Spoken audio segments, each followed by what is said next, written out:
Hello बच्चों। तो चलिए इस प्रश्न को पढ़ते हैं। फलनों का समाकलन कीजिए एक्स स्क्वायर बट्टा पी प्लस क्यू एक्स की घात दो। तो यहाँ पर देखो ये फलन दिया हुआ है और हमें इसका समाकलन करना है। तो प्रश्न में आगे बढ़ने से पहले इस प्रश्न से संबंधित जो मुख्य उदाहरण है उसकी हम चर्चा कर लेते हैं। तो देखो मुख्य उदाहरण, हमें देखो समाकलन के कुछ सूत्र पता होना चाहिए कि एक्स की घात एन का जो समाकलन है एक्स के सापेक्ष क्या होता है, एक्स की घात एन प्लस एक बट्टा में एन प्लस एक प्लस में समाकलन का अचर सी। यहाँ पर एन का मान कोई भी अचर पद हो सकता है माइनस एक के अलावा, ठीक है। और एक बट्टा एक्स का जो समाकलन है एक्स के सापेक्ष वो क्या होता है, लॉग आधार ई मापांक एक्स प्लस में समाकलन का अचर सी। तो ये होते हैं सूत्र। तो अब देखो जो हमारे पास में फलन दिया हुआ है उसके समाकलन को हम आई समाकल के बराबर मानते हैं। तो आई समाकलन एक्स स्क्वायर बट्टा पी प्लस क्यू एक्स और इसकी घात कितनी है, दो है। तो अब देखो समाकलन करने के लिए हम यहाँ पर एक प्रतिस्थापन करेंगे। क्या प्रतिस्थापन करते हैं, माना कि p प्लस क्यू एक्स को हम क्या मान लेते हैं, एक बार के लिए t बोल देते हैं। तो अब देखो दोनों ओर हम क्या करते हैं, x के सापेक्ष अवकलन करते हैं। तो p तो अचर है तो इसका अवकलन तो जीरो हो जाएगा और क्यू एक्स का अवकलन करेंगे हम x के सापेक्ष तो q बन जाएगा, ठीक है। और यहाँ पर देखो t का अवकलन करेंगे x के सापेक्ष तो dt बट्टा में dx, ठीक है। तो अब देखो यहाँ पे समाकलन किया है तो यहाँ पे dx भी लिखना पड़ेगा क्योंकि x के सापेक्ष ही तो समाकलन कर रहे हैं। तो dx का मान अगर हम लिखना चाहें तो वो क्या आ जाएगा, dt बट्टा में q आ जाएगा, ठीक है। और p प्लस क्यू एक्स किसके बराबर है, t के बराबर। तो अगर यहाँ से हम x का मान निकालें तो वो क्या आ जाएगा, t माइनस में p बट्टा में q। तो अब देखो i बराबर में क्या बनेगा, i बराबर में हम मान रख लेते हैं, समाकलन x का मान रखते हैं तो t माइनस पी का वर्ग बट्टा में q है तो बट्टा में q का वर्ग नीचे लिख लेते हैं, ठीक है। और देखो dx का मान रख लेते हैं जो कि क्या है, dt बट्टा में q। तो dt बट्टा में q, ठीक है। और p प्लस क्यू एक्स का मान कितना है, t है तो t का वर्ग, ठीक है। तो देखो क्यू स्क्वायर लिखा हुआ और यहाँ पर q लिखा हुआ है तो एक बट्टा क्यू की घात तीन जो है वो तो अचर है तो ये तो समाकलन के बाहर आ गया, ठीक है। और समाकलन के अंदर क्या बचा, t माइनस पी की घात दो बट्टा में टी स्क्वायर डी टी। तो ऊपर हम वर्ग खोल लेते हैं ए माइनस बी के वर्ग के सूत्र से।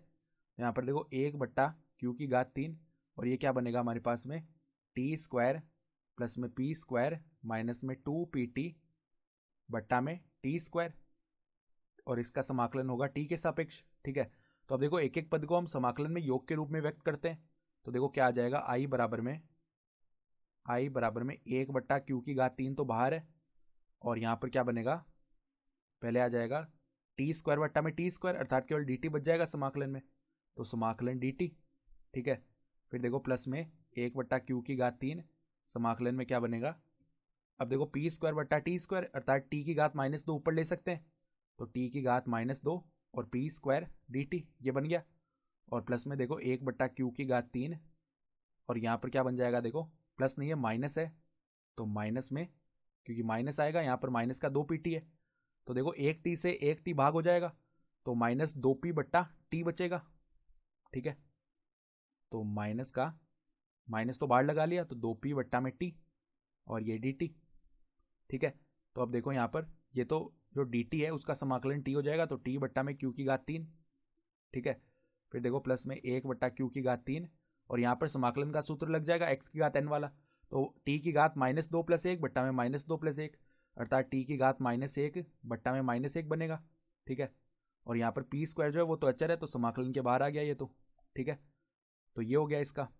और माइनस में देखो एक बट्टा क्यू की घात तीन, यहाँ पर दो पी तो अचर है तो ये तो समाकलन के बाहर आ गया और लॉग आधार ई मापांक में टी और इन सब से जितने भी अचर आएंगे उन सबको मिलाकर हम नया अचर सी बोल लेते हैं, ठीक है।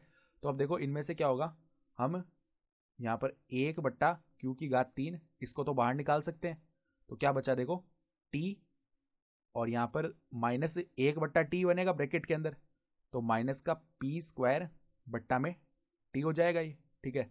फिर देखो माइनस का दो पी लॉग आधार ई मापांक टी ये बनेगा और प्लस में समाकलन का अचर सी, ठीक है। तो अब हम क्या करते हैं, यहाँ से टी का मान भी रख लेते हैं। टी का मान क्या है, पी प्लस क्यू एक्स तो पी प्लस क्यू एक्स रख लेते हैं। तो एक बट्टा क्यू की घात तीन पी प्लस में क्यू एक्स माइनस में पी स्क्वायर बट्टा में P plus Q x minus दो पी लॉग आधार ई मापांक पी प्लस क्यू एक्स और प्लस में समाकलन का अचर सी, और यही हमारा क्या होगा, उत्तर भी आ जाएगा। ठीक है, तो हमारे समाकलन का मान ये आ गया। तो आशा करता हूँ कि आपको ये प्रश्न समझ में आया होगा। धन्यवाद।